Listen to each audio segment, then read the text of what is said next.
There's a well-known saying in property and legal circles known as caveat emptor, or let the buyer beware. Buying a property is a large purchase, and once agreed, you have to take the property as it is. It is extremely important you do all your due diligence before you sign on the dotted line and hand over your hard-earned money. Hello everyone, my name is Luxie.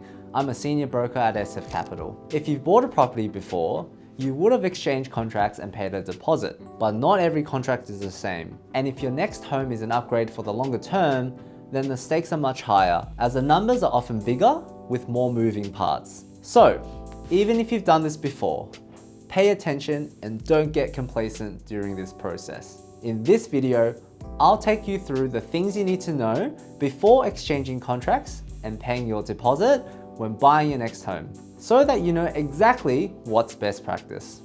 First off, what does it mean to exchange contracts? Exchanging contracts is the process where your offer to buy a home is formally accepted by the vendor. Despite all the negotiations, mind games, back and forth with a real estate agent, exchanging contracts is the way you legally secure the property. On a contract for sale, there is a place for you to sign as a buyer and there is a place for the vendor to sign. Once an agreement has been reached, both parties sign, and these signed contracts literally get swapped, representing a meeting of the minds when it comes to price and other key details.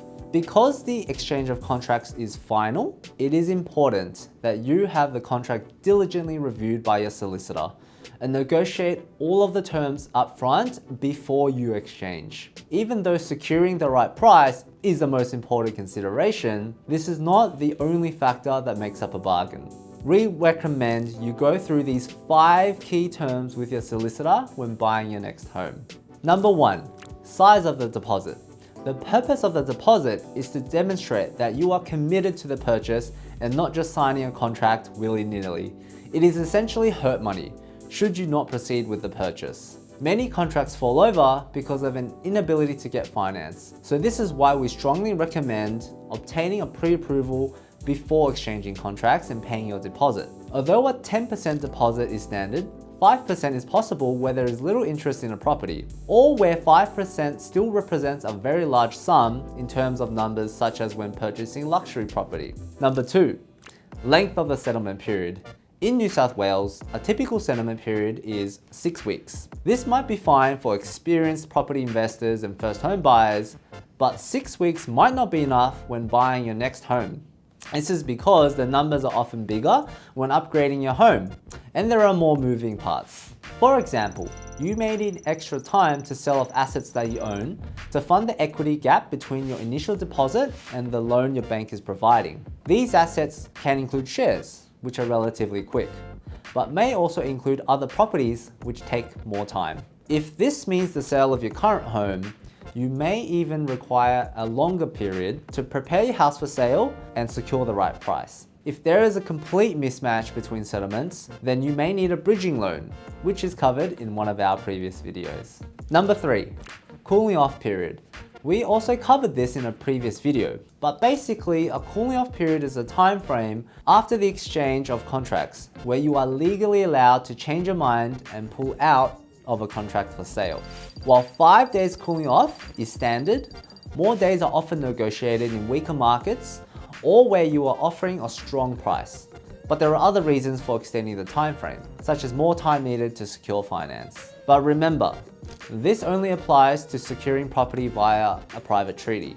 There is no cooling off period where a property is purchased at an auction. We cover off purchasing via auction and private treaty in a previous video. Number 4, what can be done with your deposit? Once you've paid your deposit, it often sits in the vendor's real estate trust account, earning interest, which is shared between you and the vendor after settlement. However, some contracts allow the vendor to use your deposit for their own purposes, even before settlement occurs. For example, if they are a next home buyer themselves, they may wish to use your funds to pay the deposit for their own next home. If you see this, this is not standard. Get it removed. It puts your deposit at risk if the vendor walks away from the contract, and you'll end up needing to initiate legal proceedings to get it back. Number 5, property specific arrangements. As I mentioned earlier, once you've exchanged contracts, you must take a property as is. However, there is a bit of flexibility to negotiate in relation to the fixtures and fittings of the property. Fixtures are objects fixed to the property, such as air conditioning, kitchen, and bathroom amenities, and even trees on the property. Fittings are objects that can be removed, such as furniture, appliances, fridges, blinds, and curtains. In your contract negotiations, you can request that certain fittings you like remain, such as matching blinds and curtains, or certain fittings removed, or simply that all rubbish or old furniture be disposed of, which is not a part of the property at all.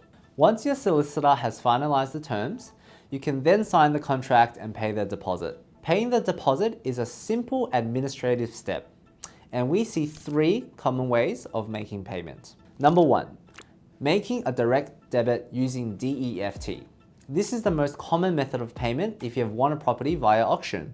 If you are the winner, the selling agent will present you to an online portal on their mobile phone or tablet. In this portal, you simply enter the bank account details of where your funds are held and authorize payment. Your deposit is then automatically debited. Making a manual bank transfer. This is often done when there is a private treaty.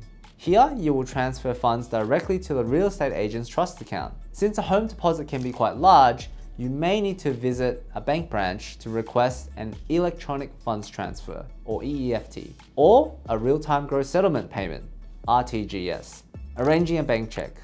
For both auctions and private treaties, you can visit the branch to request physical bank checks as a means of paying the deposit. However, this method is becoming less common as financial services become more digital.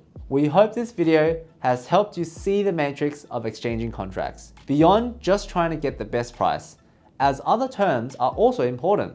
When the time comes, we trust you will now have the confidence to sign on the dotted line and pay your deposit. If you found this information useful, please share this video, follow SF Capital on YouTube, Facebook, Instagram, and LinkedIn. Thank you so much for watching, and we look forward to seeing you in the next part of our How to Buy Your Next Home series.